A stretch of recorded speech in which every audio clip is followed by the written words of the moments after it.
Você não se lembra, mas o seu corpo, ele lembra antes de você aprender a falar, antes de formar memórias conscientes. Algo aconteceu, algo que moldou quem você seria para o resto da sua vida, como um escultor invisível, trabalhando na argila da sua alma. Carl Jung dedicou décadas investigando as origens do narcisismo, e ele descobriu algo perturbador.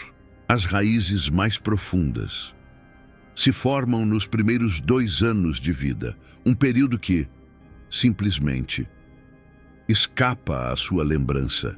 Isso significa que muitas pessoas carregam feridas que nem sequer sabem que existem. Feridas que sangraram antes da linguagem, antes da memória consciente, antes de qualquer capacidade de processar o que estava acontecendo ao seu redor, no seu mundo.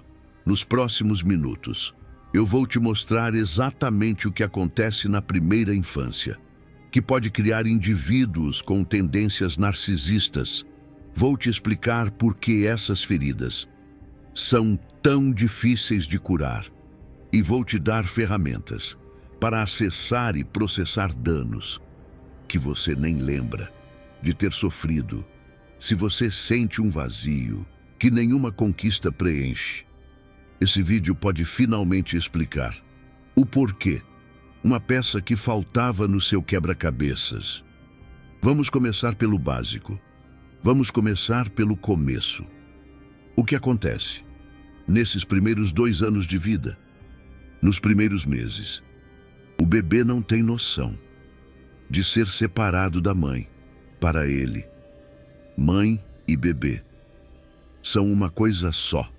Essa fusão é normal e necessária. O bebê depende completamente da mãe para sobreviver. Ele é como uma pequena planta que precisa da luz do sol e do cuidado constante. Aos poucos, o bebê começa a perceber que a mãe é separada, que ela vai e volta, como as ondas do mar, que existe um mundo além da mãe, um universo a ser explorado. Esse processo de separação e individuação, como Carl Jung chamava, é crucial. Se acontece de forma saudável, a criança desenvolve um senso de eu estável, sabe quem é, no espelho da vida, sabe que existe, independentemente dos outros, como uma árvore forte, com raízes profundas. Se acontece de forma traumática, a criança desenvolve o que Jung chamou de ferida narcísica, uma ferida no núcleo do ser, uma fenda na alma, uma sensação de que algo está fundamentalmente errado, de que você não é bom o suficiente, de que falta algo essencial. E essa ferida se torna a base do narcisismo, um muro construído para esconder a dor. Agora, deixa eu te mostrar como essas feridas se formam. A primeira forma é a ausência emocional. O bebê precisa de mais do que comida e abrigo. Ele precisa de conexão emocional. Precisa que a mãe olhe nos seus olhos, como se estivesse vendo a coisa mais preciosa do mundo, que sorria quando ele sorri.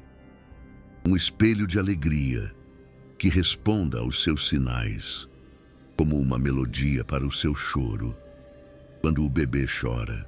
E a mãe responde com cuidado e atenção. Algo acontece no cérebro do bebê. Ele aprende que o mundo é seguro, que suas necessidades serão atendidas, que ele importa. Ele aprende que é amado incondicionalmente. Quando o bebê chora e ninguém vem, ou quando alguém vem, mas está emocionalmente ausente, como uma estátua de pedra, algo diferente acontece. O bebê aprende que o mundo não é seguro, que ele não importa, que ele está sozinho, um náufrago em alto mar. Uma mãe pode estar fisicamente presente, mas emocionalmente ausente. Pode alimentar o bebê mecanicamente, enquanto pensa em outras coisas. Pode trocar fraldas, sem nunca olhar nos olhos da criança. Um robô cumprindo sua função. O bebê sente essa ausência, mesmo sem palavras. Ele sabe que algo está errado. É como se faltasse uma parte essencial. Jung observou que bebês de mães emocionalmente ausentes desenvolvem um vazio no centro do ser, uma sensação de não existir completamente, uma necessidade desesperada de ser visto, que nunca é satisfeita, uma sede insaciável. Na vida adulta, essa pessoa busca constantemente atenção, precisa ser o centro das atenções, faz qualquer coisa para ser notada, como um artista desesperado por aplausos. Parece vaidade, parece ego inflado, mas na verdade é a criança ferida, ainda tentando ser vista pela mãe. A segunda forma é a inconsistência. Bebês precisam de previsibilidade, precisam saber que, quando chorarem, a mãe virá, que quando tiverem fome, serão alimentados, que o mundo faz sentido. Quando a mãe é inconsistente, às vezes presente e amorosa, como um dia de sol, às vezes ausente e fria, como uma noite de inverno, o bebê não consegue formar uma imagem coerente do mundo. Ele não sabe o que esperar, não sabe se é amado ou não, não sabe se é seguro ou não. É como estar em um barco à deriva, sem saber para onde ir. Essa incerteza cria ansiedade crônica.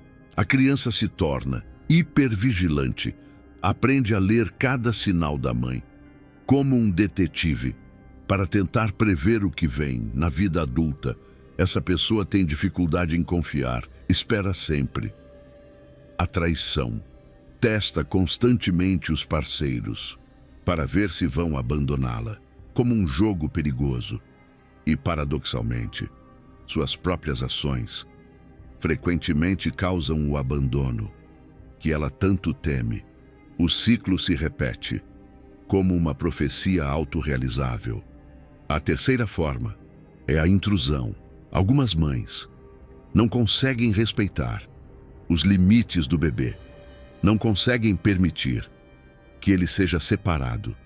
Elas pegam o bebê quando ele não quer ser pego, alimentam quando ele não está com fome, estimulam quando ele precisa de descanso, fazem isso com as melhores intenções, querem ser mães perfeitas, querem dar tudo ao filho, mas o resultado é que o bebê nunca aprende a se regular, nunca desenvolve um senso de onde ele termina, e a mãe começa, nunca se torna um indivíduo separado.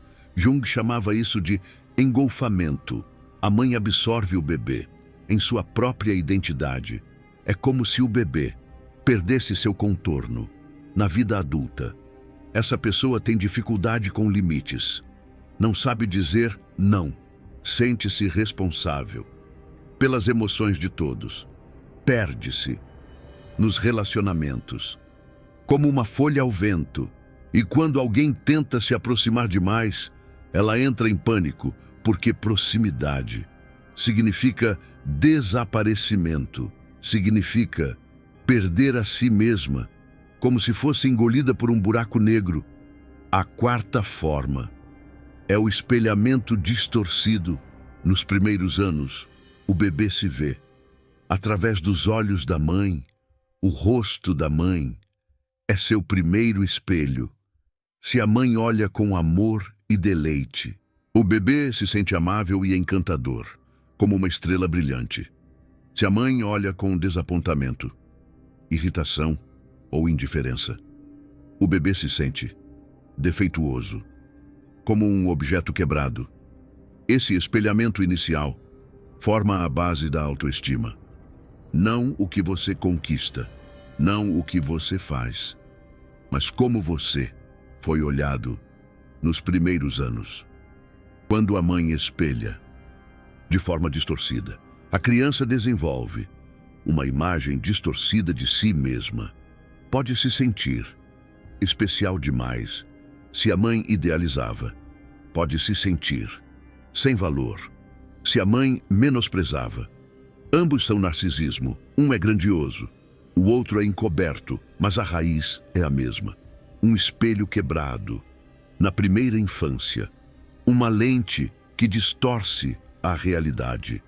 Na vida adulta, essa pessoa não sabe quem realmente é. Oscila entre se sentir superior e inferior. Depende de validação externa para saber seu valor, como um balão que precisa de ar para não cair. Agora, deixa eu te explicar algo crucial.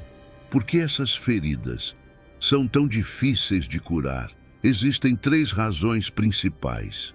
A primeira razão é que elas são pré-verbais. Essas feridas ocorreram antes da linguagem. Você não tem palavras para elas, não consegue pensá-las ou falar sobre elas da forma normal. Elas estão armazenadas no corpo, não na mente consciente. Aparecem como sensações, como ansiedade, como tensão muscular, como pânico inexplicável, como um grito preso na garganta. Terapia tradicional, que trabalha com palavras e memórias conscientes, muitas vezes não consegue alcançá-las. É como tentar apagar um incêndio com um copo d'água. A segunda razão é que elas são o fundamento. Essas feridas não são algo que aconteceu a você. Elas são a base sobre a qual você se construiu, seu senso de identidade, seus padrões de relacionamento, sua forma de ver o mundo. Tudo foi construído sobre essa base danificada. Curar significa reconstruir do zero, significa questionar tudo que você pensava saber sobre si mesmo, como demolir uma casa para construir uma nova. Isso é aterrorizante. A maioria das pessoas prefere a dor conhecida ao desconhecido. É como permanecer em uma prisão, por medo de enfrentar o mundo lá fora. A terceira razão é que elas parecem normais. Você não conhece outra forma de ser. Se sempre se sentiu vazio, acha que é assim que todo mundo se sente. Se sempre buscou validação desesperadamente, acha que é normal. Você não percebe a ferida porque nunca conheceu a alternativa. É como um peixe que não sabe que está na água. Ele simplesmente nunca experimentou outra coisa. Agora, deixa eu te explicar mais sobre como o corpo armazena essas memórias. Isso é algo que Carl Jung intuiu muito antes da neurociência confirmar. Ele percebia que o inconsciente não era apenas psicológico, era também corporal. Uma sabedoria ancestral que a ciência moderna está começando a validar. Quando algo traumático acontece antes da formação da linguagem, o trauma fica armazenado de forma diferente. Não como uma história que você pode contar, mas como uma sensação no corpo, algo visceral. O bebê não tem capacidade de processar experiências de forma narrativa. Seu cérebro ainda não desenvolveu as estruturas necessárias para isso. O hipocampo, responsável por organizar memórias em sequências temporais, ainda está imaturo. Ele ainda está se desenvolvendo, mas o corpo registra tudo. A amígdala, responsável por memórias emocionais, está totalmente funcional desde o nascimento. Ela grava cada experiência de medo, abandono, desamparo. É como uma testemunha silenciosa de cada instante. Essas memórias são chamadas de memórias implícitas. Você não se lembra delas conscientemente, mas elas influenciam tudo que você faz, pensa e sente. Elas são o alicerce invisível da sua realidade. O sistema nervoso registra tudo. Cada momento de ausência emocional, cada falha de sintonização, cada experiência de não ser visto. É como uma partitura complexa escrita no seu ser. Esses registros ficam codificados nos músculos, na respiração, na postura, nas reações automáticas. O corpo lembra. Por isso, muitas pessoas com feridas precoces têm problemas físicos sem causa médica clara. Dores de cabeça crônicas, problemas digestivos, tensão muscular constante. O corpo está gritando o que a mente não consegue lembrar. O corpo lembra. E por isso também que situações aparentemente inofensivas podem disparar reações intensas. Um tom de voz específico, um olhar, uma pequena rejeição. O corpo reconhece algo que a mente consciente não registra e reage como se o perigo original estivesse acontecendo agora. O corpo lembra. É como um sistema de alarme hipersensível. Isso explica por que tantas pessoas se sentem fora de controle das próprias emoções. Não é fraqueza, não é falta de disciplina. É o sistema nervoso reagindo a uma ameaça que não existe mais, mas que nunca foi processada. Carl Jung entendia isso intuitivamente.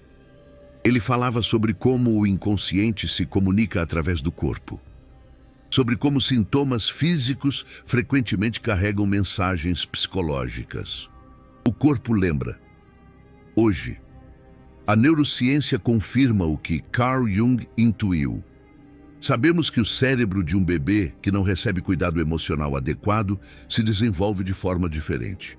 As áreas responsáveis pela regulação emocional não se formam corretamente. É como uma casa construída sobre um terreno instável. Isso não é sentença de morte. O cérebro é plástico. Pode ser reconfigurado em qualquer idade, mas requer trabalho específico. Trabalho que vai além da conversa. Um mergulho profundo na própria história. Agora, deixa eu te falar sobre os tipos específicos de narcisismo que emergem dessas feridas precoces. É importante entender que narcisismo não é uma coisa só. Existem diferentes manifestações, diferentes máscaras que a mesma dor pode usar. Carl Jung foi um dos primeiros a perceber que por trás de comportamentos aparentemente opostos poderia existir a mesma ferida.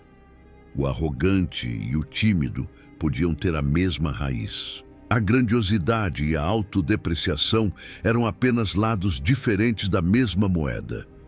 O corpo lembra. Deixa eu te mostrar os 4 tipos principais. O primeiro tipo é o narcisista grandioso. Esse é o tipo que a maioria das pessoas pensa quando ouve narcisismo. A pessoa que parece ter um ego enorme, que fala de si mesma constantemente, que precisa ser o centro das atenções. Carl Jung observou que esse tipo frequentemente vem de feridas por ausência emocional. O bebê não foi visto, então o adulto compensa buscando ser visto obsessivamente. Dentro do grandioso existe uma criança chorando em silêncio, esperando que alguém finalmente olhe.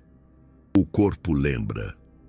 O segundo tipo é o narcisista encoberto. Esse é mais difícil de identificar.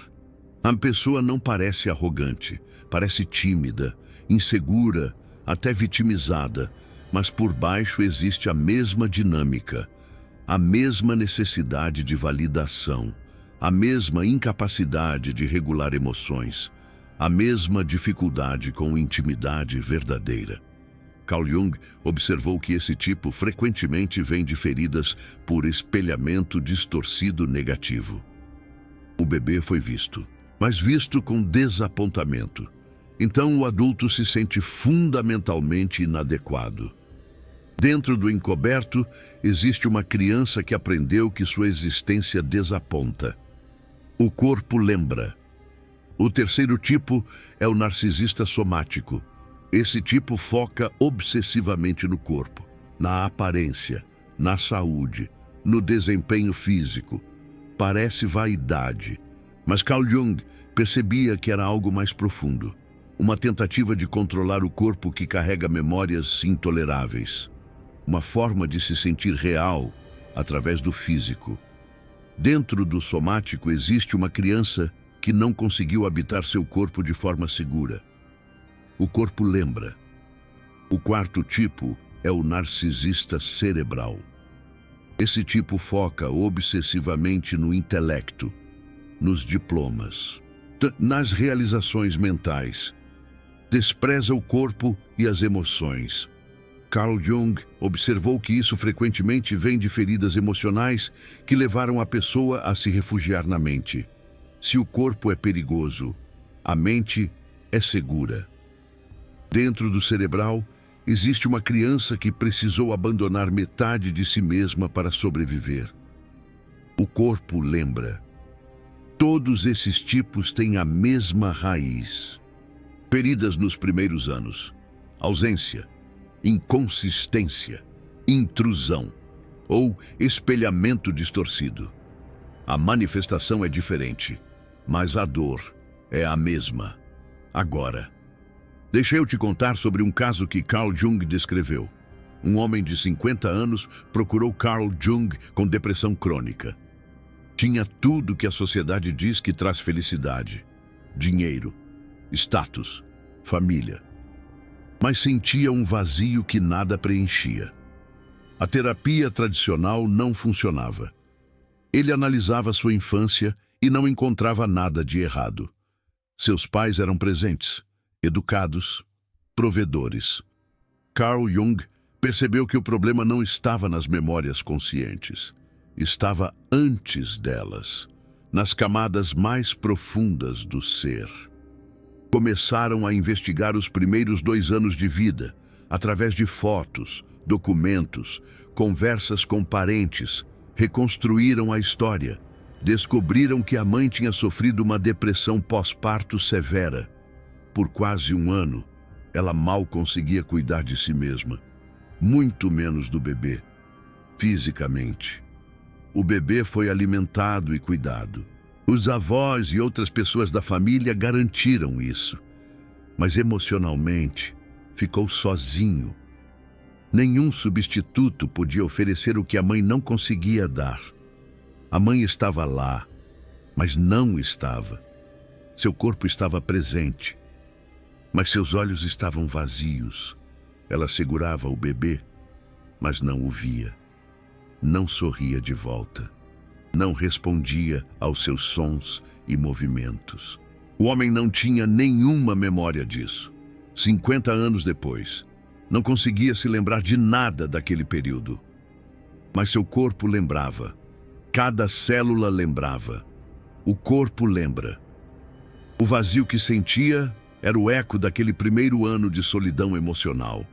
A sensação de não existir completamente era a marca deixada por uma mãe que não conseguia vê-lo. O corpo lembra, e a jornada de cura começou ali. Interessante como seus pais se recuperaram. Sua mãe superou a depressão. Se transformou em uma mãe amorosa e presente. Mas o dano dos primeiros meses já estava feito. O alicerce já estava comprometido. O trabalho terapêutico foi diferente do usual. Não era sobre entender intelectualmente. Era sobre sentir. No corpo, o que não podia ser lembrado na mente. O corpo lembra. Foi um processo longo e doloroso. Mas aos poucos, algo começou a mudar. O vazio foi sendo preenchido. Não com mais conquistas ou validação externa, com algo mais profundo, com a experiência de finalmente ser visto. Agora, deixe eu te mostrar sinais de que você pode ter feridas da primeira infância, mas aquelas feridas que moldam quem somos antes mesmo de termos palavras para descrevê-las. O corpo lembra. Primeiro sinal. Você sente um vazio existencial crônico. Não é tristeza por algo específico. É uma sensação de que falta algo fundamental. Como se você não estivesse completamente presente. Como se observasse a vida de fora, Uma desconexão persistente com o segundo sinal. Você tem dificuldade com regulação emocional. Suas emoções parecem extremas. Você oscila entre euforia e desespero. Pequenas coisas causam grandes reações. Você não consegue se acalmar sozinho. É como uma montanha-russa sem freios. Terceiro sinal. Você tem padrões de apego disfuncionais. Ou você se apega desesperadamente, com medo de abandono. Ou você evita intimidade, com medo de engolfamento. Ou você oscila entre os dois, confundindo a si mesmo e aos outros. Um eterno jogo de foge e agarra. Quarto sinal. Você tem tensão crônica no corpo. O corpo lembra. Dores sem explicação médica. Mandíbula travada. Ombros tensos. Dificuldade para respirar profundamente. Seu corpo carrega o que sua mente não lembra. Ele grita o que a alma silencia. Quinto sinal. Você se sente como um impostor. Não importa quanto sucesso tenha. Sempre sente que vão descobrir que você não é quem parece ser. Que no fundo, você não existe de verdade. A síndrome do impostor, elevada à 10ª potência. E a sexto sinal. Você busca experiências intensas. Drogas, sexo, risco, drama, qualquer coisa para sentir que está vivo. Porque no fundo, existe um entorpecimento que o normal não consegue penetrar. A busca incessante por um escape. Se você se identificou com vários desses sinais, saiba que não está sozinho e que existem caminhos para acessar e curar essas feridas narcísicas, que Carl Jung tão bem descreveu. Milhões de pessoas no mundo carregam essas marcas. A maioria nem sabe. Passa a vida inteira lutando contra sintomas, sem entender a causa. Você agora sabe, e isso muda tudo. Consciência é o primeiro passo para qualquer transformação. É a luz, isso que dissipa a escuridão. Agora, deixa eu te falar sobre abordagens que funcionam. Abordagens que podem te ajudar a se reconectar consigo mesmo. Primeiro, um aviso importante. Nem toda terapia é igual. Nem todo terapeuta entende feridas pré-verbais. Muitos usam abordagens que funcionam bem para traumas posteriores, mas não alcançam o que aconteceu antes da linguagem. Se você já tentou terapia e não funcionou, não significa que você não pode ser ajudado. Pode significar que a abordagem estava errada, que você precisa de algo mais. A primeira abordagem é a terapia somática. Como essas feridas estão no corpo, é preciso trabalhar com o corpo. Terapias como Somatic Experiencing, EMDR, e outras abordagens corporais podem acessar o que a terapia tradicional não alcança. Não é sobre falar, é sobre sentir. Sobre permitir que o corpo complete processos que ficaram incompletos na infância. Sobre dar voz ao que nunca pôde ser dito. A segunda abordagem é o trabalho com o apego. Encontrar relações que oferecem o que faltou. Pode ser um terapeuta, pode ser um grupo, pode ser um parceiro que entende, um porto seguro, em meio à tempestade. Não é sobre substituir os pais, é sobre ter experiências corretivas, experiências de ser visto, atendido, respeitado, experiências que reescrevem o padrão original, que curam a ferida narcísica. A terceira abordagem é a prática de regulação. Aprender a se acalmar sozinho. Técnicas de respiração, meditação, yoga, qualquer prática que ajude a reconectar com o corpo e regular o sistema nervoso. Encontrar a paz dentro de si. Isso que deveria ter sido aprendido na infância, pode ser aprendido depois.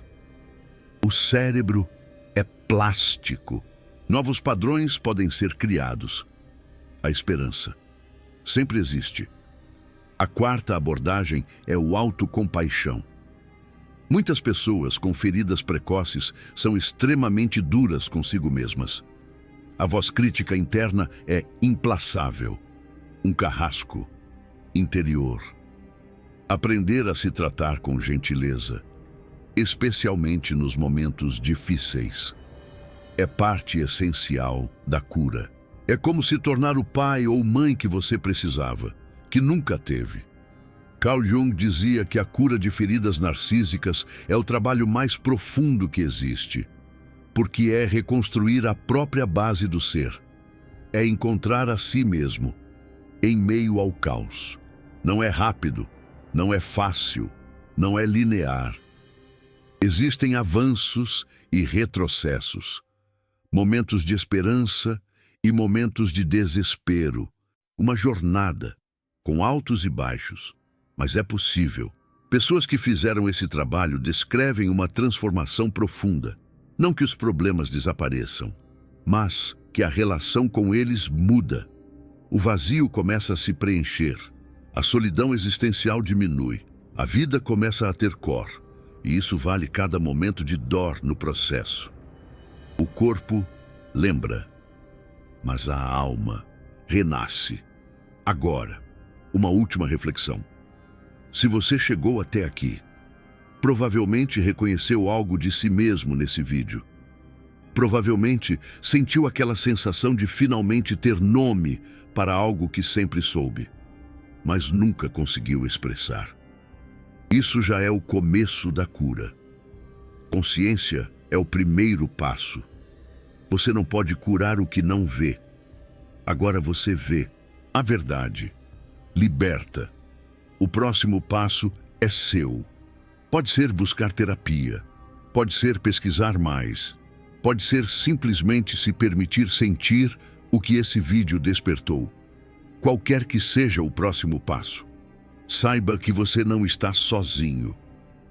Milhões de pessoas carregam essas mesmas feridas. E milhares já encontraram caminhos de cura. Agora, deixa eu te dar algumas ferramentas práticas para começar. Ferramentas simples, mas poderosas. O primeiro exercício é a prática de ancoragem. Quando você sentir ansiedade ou pânico sem motivo aparente, seu corpo provavelmente está reagindo a uma memória pré-verbal. O corpo lembra. Nesse momento, use seus sentidos para se ancorar no presente. Olhe ao redor e nomeie 5 coisas que você vê. Escute 4 sons diferentes. Toque 3 superfícies diferentes. Cheire 2 cheiros. Prove um sabor. Isso traz seu sistema nervoso de volta ao presente. Lembra ao corpo que você não é mais um bebê desamparado, que você é um adulto, com recursos, com capacidade de cuidar de si mesmo. O segundo exercício é a respiração reguladora. A respiração é a ponte entre consciente e inconsciente, entre mente e corpo. Você pode usá-la para acessar estados que as palavras não alcançam, para encontrar a calma em meio ao caos. Quando sentir tensão ou desconexão, sente-se confortavelmente. Inspire contando até 4. Segure contando até 4. Expire contando até 6. Repita por vários minutos. Essa respiração ativa o sistema nervoso parasimpático. Sinaliza para o corpo que está tudo bem, que você está seguro. Um abraço interno. Com prática regular, você começa a criar novos padrões de regulação. Padrões que deveriam ter sido criados na infância, mas que podem ser reescritos. Agora, o terceiro exercício é o diálogo com o corpo. Sente-se em silêncio. Feche os olhos. Escaneie seu corpo da cabeça aos pés. Note onde existe tensão, dor, desconforto. Ouça o que ele tem a dizer. Quando encontrar um ponto de tensão, pergunte mentalmente o que você está segurando. Não espere uma resposta em palavras. Pode vir como uma sensação, uma imagem, uma emoção.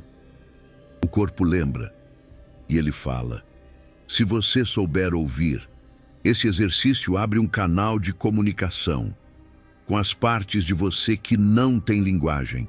Com o tempo, você começa a entender o que seu corpo está tentando dizer. Porque lembre-se, o corpo lembra. O quarto exercício é a busca por momentos de regulação. Preste atenção ao longo do dia, em momentos que você se sente calmo, presente, regulado. Pode ser acariciando um gatinho, pode ser sentindo o sol da manhã, pode ser ouvindo aquela música que te acalma. Note esses momentos, cultive-os, crie mais oportunidades para eles acontecerem. Você está ensinando ao seu sistema nervoso que a regulação é possível, que nem tudo é perigo, que existe paz. E Carl Jung, com toda a sua sabedoria, nos ensina que essa paz interior é fundamental. Agora, deixa eu te falar sobre algo muito importante. O papel dos relacionamentos na cura. Jung sempre enfatizou que feridas relacionais precisam de cura relacional. Você foi ferido em um relacionamento. Precisa ser curado em um relacionamento. Isso ressoa profundamente com a ideia de que somos seres inerentemente sociais, como diria Carl Jung. Isso não significa que você precisa de um parceiro romântico. Pode ser um amigo próximo, pode ser um terapeuta, pode ser um grupo de apoio. O importante é ter experiências de ser visto, atendido, acolhido. Experiências que contradizem o que aconteceu na primeira infância. Aqueles anos formativos que moldam quem somos. Essas experiências são chamadas de experiências corretivas. Elas reescrevem o padrão original. Mostram ao sistema nervoso que relacionamentos podem ser seguros. Que a conexão humana não é sinônimo de dor, mas sim de alívio, como Carl Jung tanto defendia. No início, isso é muito difícil.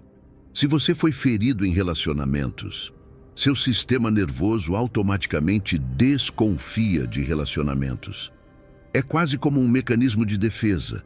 Você pode sabotar a proximidade sem perceber. Pode interpretar cuidado como manipulação. Pode fugir exatamente quando deveria ficar. Isso é normal. É parte do processo. A cura não é linear e está tudo bem. O importante é não desistir, continuar tentando, mesmo quando falhar, continuar se abrindo, mesmo quando doer, porque afinal o corpo lembra. Cada tentativa, mesmo as que falham, ensina algo ao seu sistema nervoso. Ensina que você pode sobreviver à dor, que não vai morrer de vulnerabilidade, e aos poucos, e a confiança começa a crescer, como uma flor que desabrocha lentamente sob a luz do sol. Agora, deixa eu falar sobre um erro comum. Muitas pessoas tentam curar feridas da primeira infância sozinhas. Leem livros, assistem vídeos, fazem exercícios. Tudo isso ajuda, mas não é suficiente. Feridas relacionais precisam de cura relacional. Não dá para se curar completamente sozinho. Você precisa de outro ser humano. Alguém que te veja, te valide, te ajude a ressignificar suas experiências. Isso não é fraqueza. É como a psique funciona. Nós somos seres sociais. Fomos feitos para a conexão. Carl Jung, com sua profunda compreensão da psique humana, já nos alertava para essa necessidade intrínseca de conexão. E justamente porque a ferida foi relacional, que tentar curar sozinho não funciona completamente. É como tentar erguer a si mesmo pelos próprios cabelos. Impossível. Então, se você está evitando ajuda profissional ou conexão humana, questione isso. Provavelmente é a ferida falando. A parte de você que aprendeu que não pode confiar em ninguém. A ferida narcísica.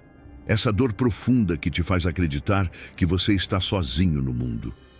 Essa parte precisa ser gentilmente desafiada. Precisa ter a chance de descobrir que estava errada, de perceber que a conexão pode ser segura e curativa. Agora, uma coisa sobre prazos. Muitas pessoas querem saber quanto tempo a cura leva. Querem um prazo. Querem planejamento. Eu entendo. Mas não funciona assim. A cura não é uma linha reta, mas sim uma espiral. Feridas da primeira infância levaram anos para se formar. Não vão curar em semanas ou meses. A primeira infância, esse período crucial que molda a nossa visão de mundo. Estamos falando de anos de trabalho. Não trabalho constante, intenso, mas trabalho regular, consistente, ao longo de muito tempo. Isso pode parecer desanimador, mas também é libertador. Você não precisa resolver tudo agora. Não precisa ser perfeito. Não precisa se curar rapidamente. Cada pequeno passo conta. Cada momento de consciência. Cada experiência de regulação. Cada conexão autêntica. Porque lembre-se, o corpo lembra. Ao longo dos anos, esses pequenos momentos se acumulam. E um dia, você olha para trás e percebe o quanto mudou. Não porque fez algo dramático, porque continuou. Dia após dia, ano após ano, você também pode encontrar. E Carl Jung, com sua visão otimista da jornada individual, nos encoraja a acreditar nessa possibilidade. Até o próximo vídeo. E lembra, o que aconteceu na primeira infância não foi sua culpa. Você era um bebê, não tinha escolha, não tinha defesa, não tinha como mudar nada. A primeira infância, esse período de completa dependência e vulnerabilidade. Mas agora você é adulto e pode escolher curar. A responsabilidade pela cura é sua. E essa é a melhor notícia que existe. Porque significa que você tem poder, o poder de reescrever sua história, de preencher o vazio, de finalmente ser visto, de curar a ferida narcísica. Use esse poder. E lembre-se sempre dos ensinamentos de Carl Jung, um guia sábio em nossa jornada de autoconhecimento.